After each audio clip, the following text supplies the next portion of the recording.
Scrub টাইফাসে এক কিশোরীর মৃত্যুতে আতঙ্ক বাড়ল মেদিনীপুরের গুড়গুড়িপাল এলাকায়। মৃত কিশোরীর বাড়ি এলবানি গ্রামে। বছর 15-র কিশোরী ক্লাস 9-এ পড়ত।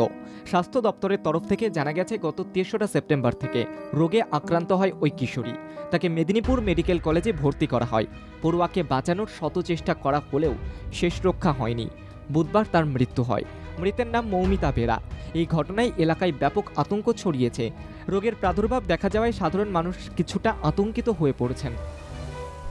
মৌমিতা বেরা বলে ওই বাচ্চাটি ভর্তি ছিল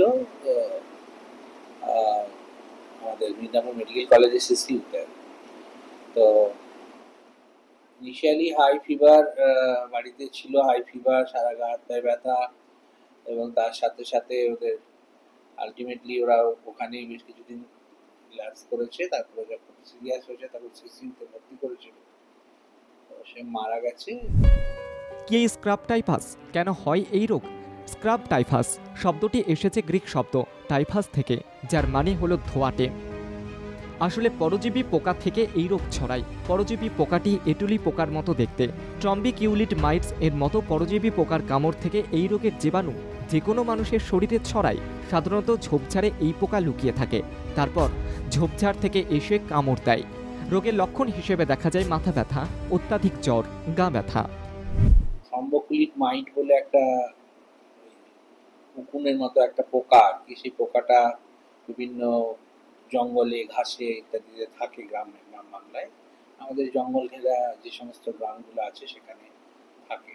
এখানে বাচ্চারা খালি গায়ে বা খালি পায়ে যখন ঘুরে বেড়ায় তখন ওগুলো কামড়ায়, এবং সেই যে জায়গাটায় কামড়ায় সেই জায়গাটায় একটা আলসারের মতো এসচার ফর্মেশন হয়, কালো দেখা যায়, ফুটো দেখা যায়। তার সাথে যদি জ্বর থাকে, আমরা বারবার আশা দিদিদের মাধ্যমে এলাকায় প্রচার করেছি। জেলা মুখ্য স্বাস্থ্য আধিকারিক আরও জানান, সাধারণত জঙ্গল অধ্যুষিত এলাকায় এই ধরনের পোকার প্রাদুর্ভাব দেখা যায়।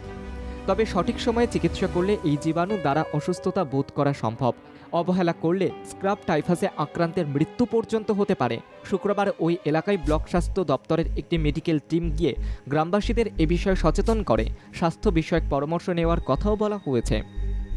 পাশাপাশি জেলা জুড়ে প্রত্যেকটি স্বাস্থ্য কেন্দ্রে বার্তা পাঠানো হয়েছে, এ ধরনের কোনো উপসর্গ দেখলে তৎক্ষণাৎ মেদিনীপুর মেডিকেল কলেজে নিয়ে আসার।